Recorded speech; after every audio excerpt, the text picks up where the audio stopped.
তো হ্যালো বন্ধুরা, তোমরা সবাই কেমন আছো? আশা করছি ভালো আছো, আমিও ভালো আছি। তোমাদের তো আগেই বলেছিলাম যে আমি আর আমার একটা বন্ধু একটা পুজোর থিম করছি আমাদের পাড়ারই একদমই কাছে, বাড়ি থেকে 1 মিনিট হয়তো, একদমই পাড়ার। তো এই বোর্ডগুলো আঁকা হচ্ছে, কাপড় দিয়ে এগুলো করা হয়েছে। তো তার উপরে আমরা প্রথমে চক দিয়ে এঁকে নিয়েছি, কালারিং চক দিয়ে। ফার্স্টে কালারিং চক দিয়ে এঁকে নিয়ে আমরা আউটলাইন করে দিয়েছি ব্ল্যাক কালার দিয়ে, আমাদের যাতে সুবিধা হয়।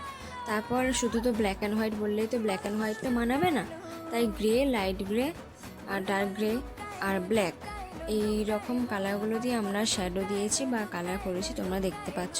ফুল ভিডিও আমি সব দিয়ে দেবো, একটু চাপে আছে সেই জন্য সময় পাচ্ছি না, তাই একটু লেটে হচ্ছে ভিডিওটা ছাড়া। তো তোমরা লাস্ট পর্যন্ত ভিডিওটা দেখতে থাকো, লাইক কমেন্ট শেয়ার এবং নেক্সট ভিডিও দেখার জন্য সাবস্ক্রাইব করে দিও। টাটা।